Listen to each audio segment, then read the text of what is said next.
wish you could talk about the capybara, because as I told you, capybara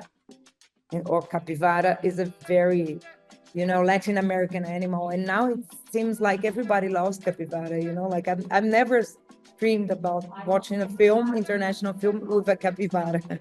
So why the capybara?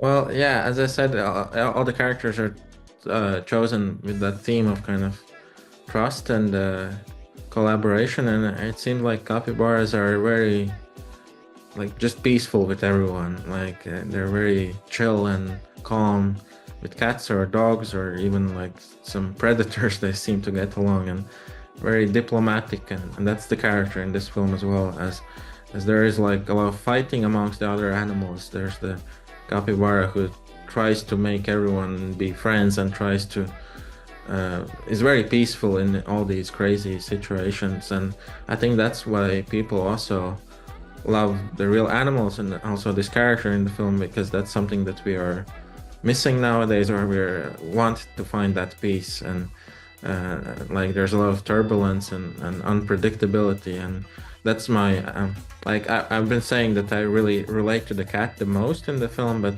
if I could be someone, I wish I could be more like the capybara. That's my aspiration. First of all, congratulations and thanks for the film. I love cats. I have a black cat, and I really connect with the way you create the story, a film that flows.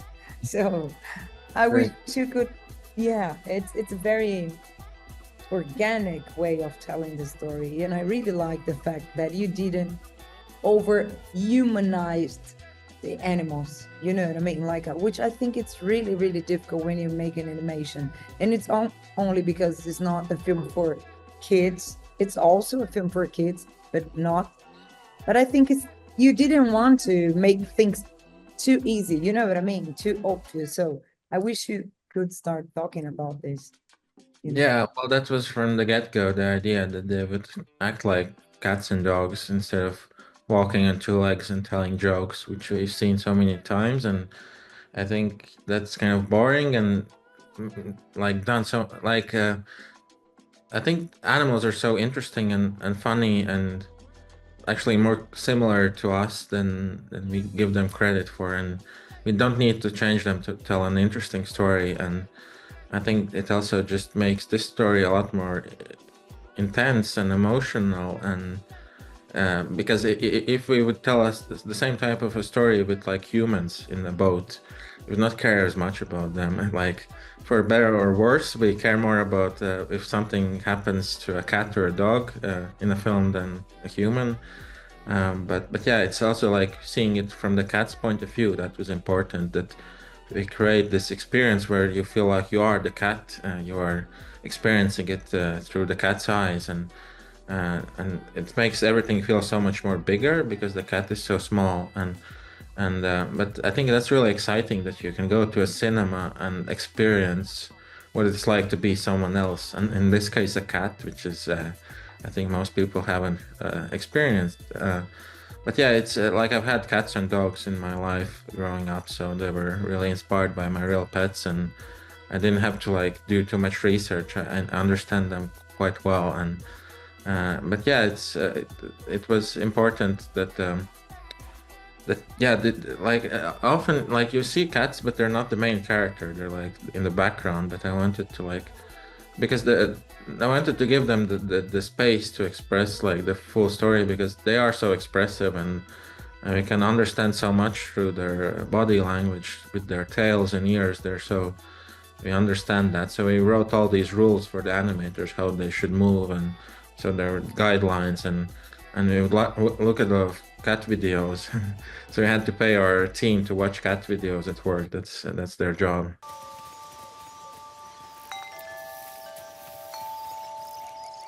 I watch cat videos every day. And So yeah. So why a black cat? Like I know it could be like a dog, or it could be not the capybara. I don't think so. But even if I love capybara, in Brazil we have so many beautiful capybaras. But we always, I feel like, I live with a black cat, but black cats are also a symbol of animals who face prejudice or fear, you know, or I don't know if you choose a black cat because of some symbolism or because you like black cats. Can you talk a little bit about it? Yeah, well, it's funny. Like, actually, I was trying, like, I was trying to make it. My cats were gray, and so I was trying to make this cat look gray as well, like a very dark gray.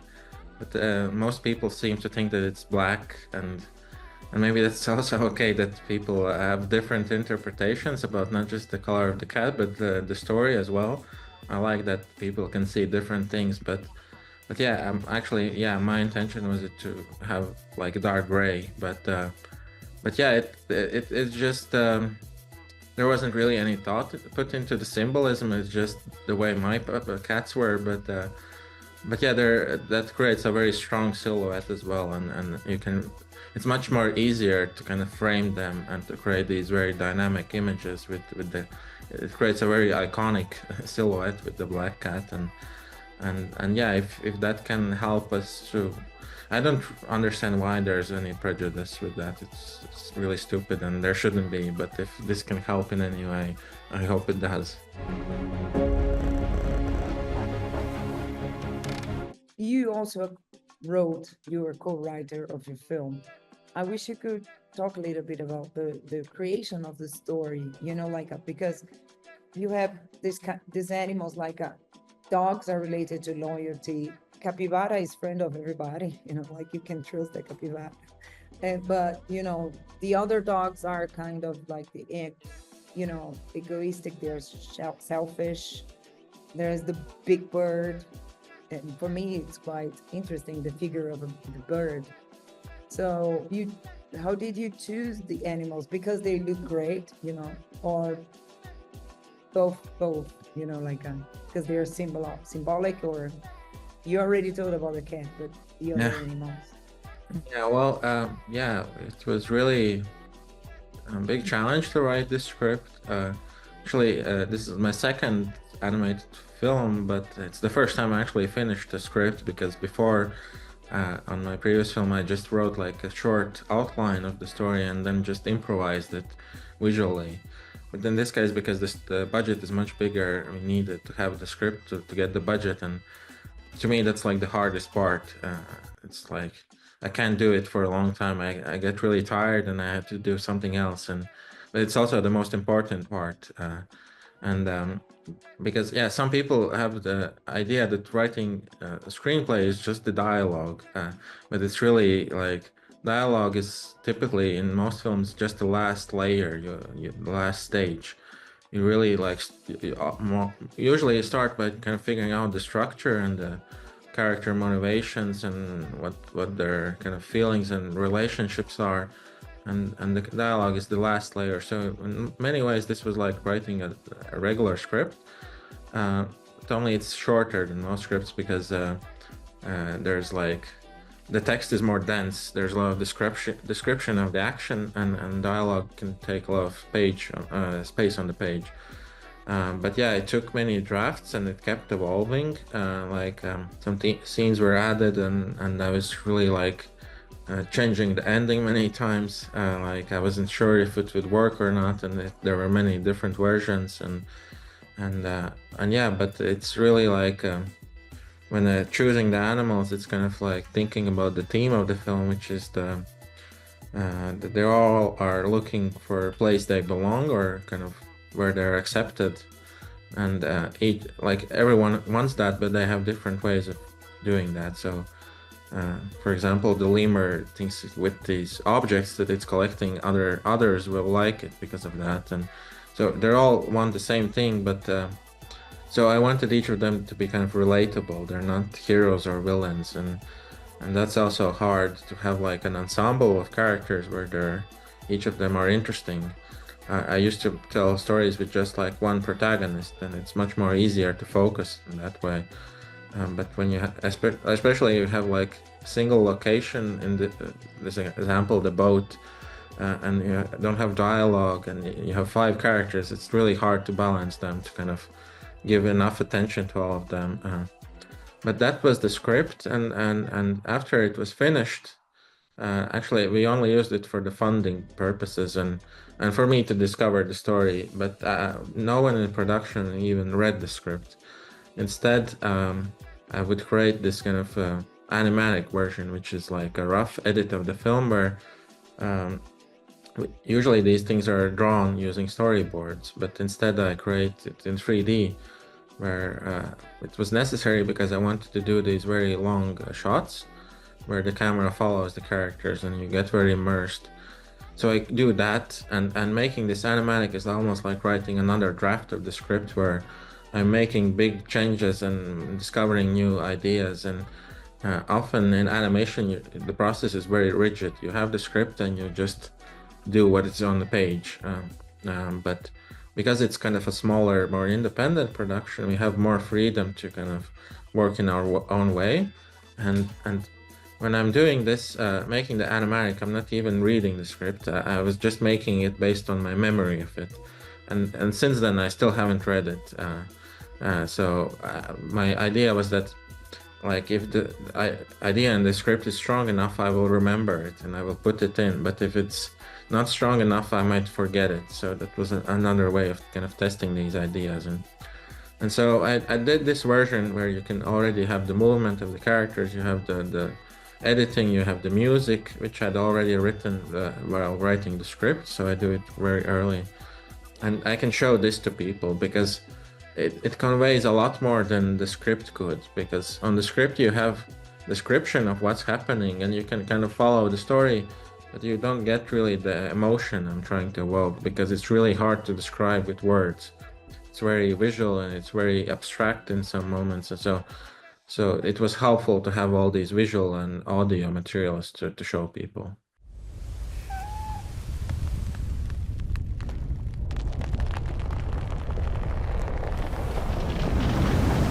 You know, I was really, really happy when you won the Golden Globes.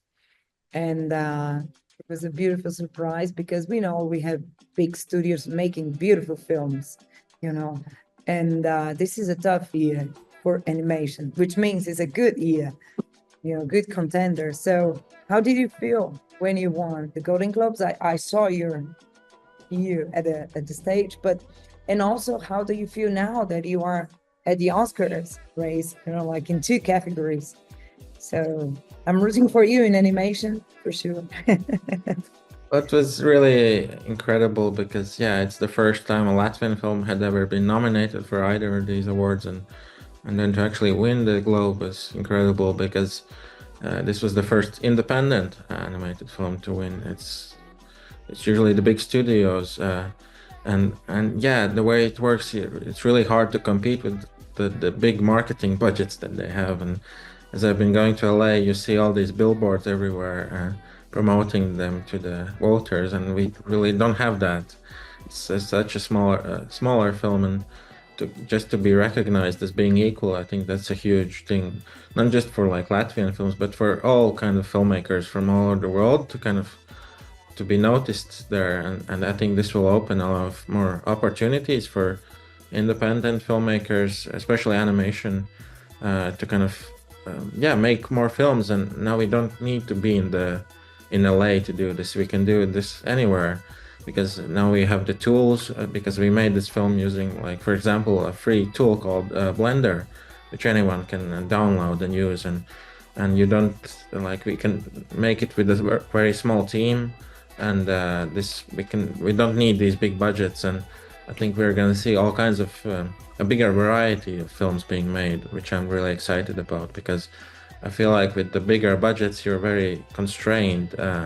You can only do something that's very safe and been proven and have the same look and very similar stories. And you might have to do like sequels and remakes, but in independent kind of field, you have more freedom. I can tell personal stories and I can experiment with the technique. And so I think we're gonna see more independent animated films. And so, yeah, and with the Oscars as well, it's really like with being nominated for the international categories. That was a big surprise for us, really, like because, well, first of all, it used to be called a foreign language film, and now it's international. So we're not even sure if we would qualify, Yeah. but luckily it was qualified. And but yeah, it's just cool to see animation not be just put at the kids' table; that it can be seen as a serious film, and so that was really amazing as well.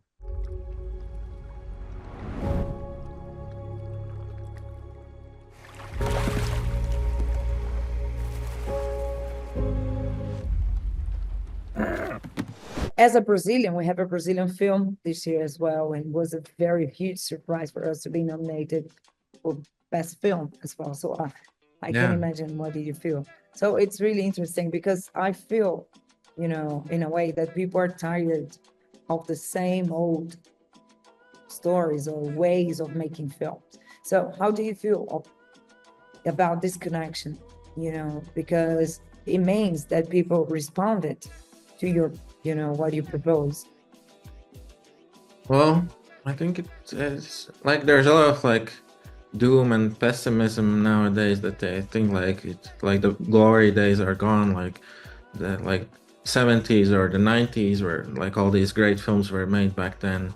But I think if you look around, there's actually so much amazing films being made, and they're made all over the world, maybe outside of the big systems, and it's just to see that these films can actually reach an audience like globally. I think that's really important, and people watch foreign films more, like they're not afraid of subtitles as much, and I think that's just so cool to experience culture through cinema. That it's like a very important cultural ambassador, and probably many people will hear about Latvia for the first time with this film, and I think that's really important because it's not even like it's a pretty small investment, and it can have such a big result out of it. Like it doesn't require like billions and billions. You can have a small team, and it can like like in New Zealand where they like that's a different example, but like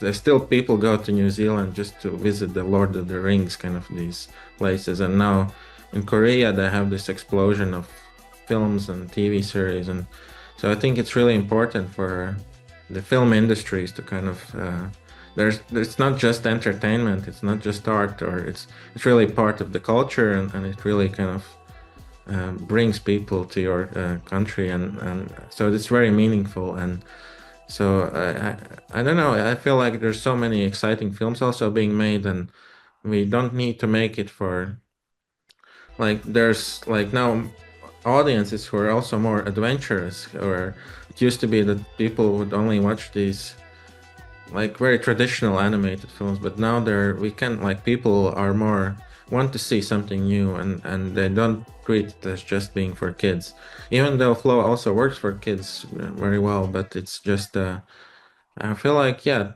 there's a lot of like exciting stuff happening. By the way, you told me that it's your first project with a crew, and cats are simple animals that live in solitude. They live very well, solitude, solitary life, but not only. So I wish you could talk a little bit about your connection, your inner connection with the character. Like it's also about nature and how you. I think so. We are treating, the planet nowadays, and how nature is also fragile, but it's also about trusting each other or working together. So, what's the connection between you, your personality, and Yeah, the that solitary like artist? that was the idea from the beginning, that I would tell a story about a character who used to be very independent, like I was when I did my previous films by myself, and now this character has to learn how to trust and collaborate with others, and that was what I was going through myself while making this film. So there is kind of a meta narrative underneath that of kind of for me, like there's a saying, write what you know, about using your own experiences to find something that feels authentic. And in this case, it wasn't like something I knew. It was something I was learning while I was making this film. So it's a very therapeutic and kind of way of for me to myself to process these feelings and fears and experiences. Um, so I wanted to explore that, and I didn't know the answer to that, and I wanted to show like that it's complicated, that there are no simple answers to that, and for that reason, there's the cat who learns to be more collaborative, but there's also the dog who starts out being very trustful, almost too much. It's always looking for someone to tell them what to do and looking for guidance, but then it learns to be more independent throughout the journey. And I think it's just about showing that there's good and bad to both of these ideas, and just not to, like, if you go too far in either of the directions, you into the extreme, that can be problematic. But it's about finding that balance, and also like but yeah, the theme is about kind of the individual versus society. That's how the whole story was designed. And we see all these other groups of animals with the dogs and the birds and the lemurs, and they all that's how the whole story is designed. It's not just random. It's all part of that bigger theme, and kind of exploring that the way that I think the cat wouldn't have been able to make it through the flood on its own. It needed to kind of work with others, and the same way I couldn't make this film myself as well. I couldn't do these things. I need to work with others and trust them.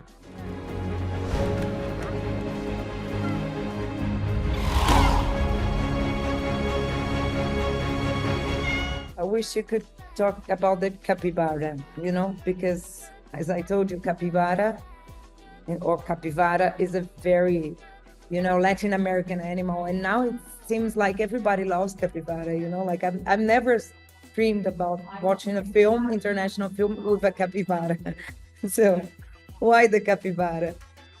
Well, yeah, as I said, all the characters are chosen with that theme of kind of trust and collaboration, and it seemed like capybaras are very, like, just peaceful with everyone. Like they're very chill and calm with cats or dogs or even like some predators. They seem to get along, and very diplomatic, and that's the character in this film as well. As there is like a lot of fighting amongst the other animals, there's the capybara who tries to make everyone be friends and tries to is very peaceful in all these crazy situations. And I think that's why people also love the real animals and also this character in the film, because that's something that we are missing nowadays, or we want to find that peace. And like there's a lot of turbulence and unpredictability, and that's my like I've been saying that I really relate to the cat the most in the film, but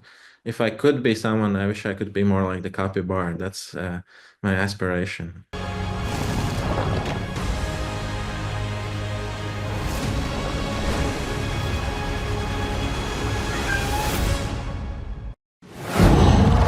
Wow.